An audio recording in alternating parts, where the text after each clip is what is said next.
केवल एक ही कहानी है जो जीवन के सबसे आवश्यक प्रश्नों के उत्तर देती है, अस्थायी उद्देश्य और प्रयोजन की समझ देती है।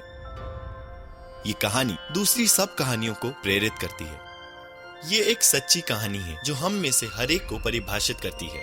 ये वही कहानी है। ये सब कैसे आरंभ हुआ? हर कहानियों की तरह इस कहानी का आरंभ भी उसके लेखक के साथ होता है, जो परमेश्वर है। उसने बोला और हर चीज बन गई। उसके एक शब्द के द्वारा नक्षत्रों और सितारों के समूह का निर्माण हुआ। जीवन के संपन्न होने के लिए पृथ्वी का निर्माण हुआ। परमेश्वर ने जो कुछ भी बनाया वो अद्भुत रूप से अच्छा और असाधारण रूप से सही था। प्रथम नर और नारी आदम और हवा परमेश्वर की संरचना का मुख्य आकर्षण थे।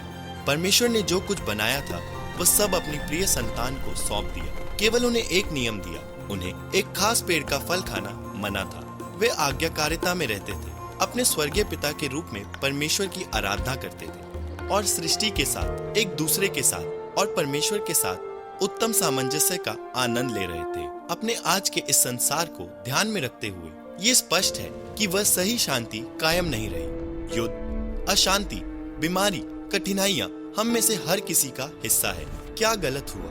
ये सब शुरू हुआ जब शैतान नाम का एक पतित स्वर्गदूत परमेश्वर से जलने लगा और उसने सृष्टि की उत्तमता को नष्ट करने का फैसला किया। शैतान ने एक सर्प का रूप धारण किया और परमेश्वर की भलाई के लिए प्रश्न पूछने और उसके एक नियम के विरोध करने के लिए आदम और हवा को बहकाया।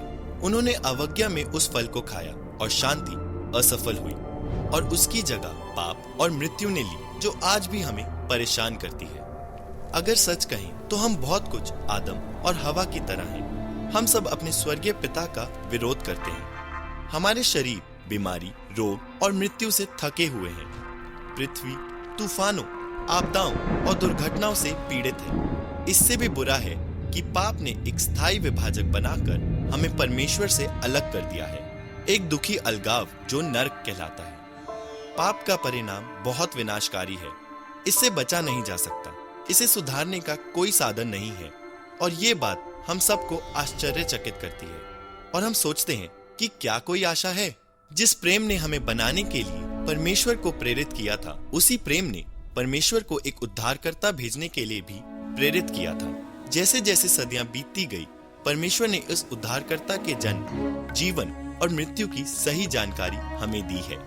बाइबल की हर बात इस मुक्तिदाता की ओर इशारा करती है। यीशु इस पृथ्वी पर परमेश्वर के पुत्र के रूप में आया था। उसका जन्म बहुत चमत्कारी ढंग से हुआ था क्योंकि उसकी माता एक कुंवारी स्त्री थी। हमारी तरह ही यीशु बड़ा हुआ। उसने कभी पाप नहीं किया और हमेशा अपने पिता की आज्ञा का पालन किया। जब यीशु 30 वर्ष का था, तब उसने इजराइल में लोगों को परमेश्वर के राज्य के बारे में शिक्षा देनी आरंभ की और कई आश्चर्य कर्म किए।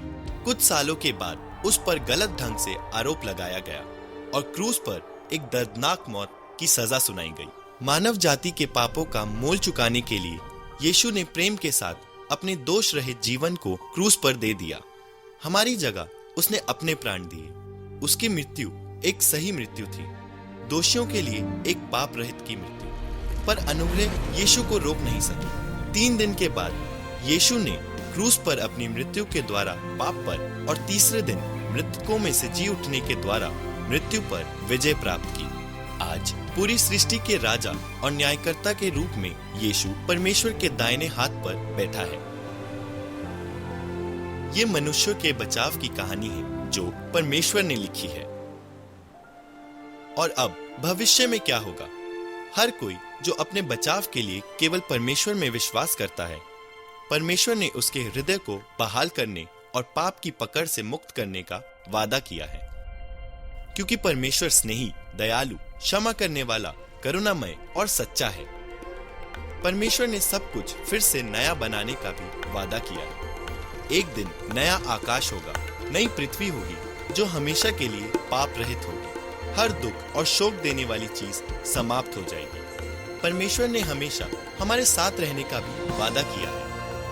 जिस पल आप परमेश्वर में विश्वास करने लगते हैं, उस क्षण परमेश्वर के साथ आपका संबंध बहाल हो जाता है, क्योंकि यीशु उस विभाजक को बंद कर देता है जिसे पाप ने बनाया था। ये सब जानने के बाद परमेश्वर से प्रेम करना आरंभ करें और हमेशा के लिए करते रहें, क्योंकि परमेश्वर की कहानी कभी समाप्त नहीं होती। इन बातों के द्वारा परमेश्वर की इस कहानी को अब भी आप अपने जीवन का आधार बना सकते हैं। परमेश्वर के बचाव के लिए अपनी आवश्यकता को स्वीकार करके, अपने पापों की क्षमा मांगकर, अपने आप को बचाने के लिए केवल यीशु में विश्वास करके, इस पल से ही विश्वास में उसका अनुसरण करके।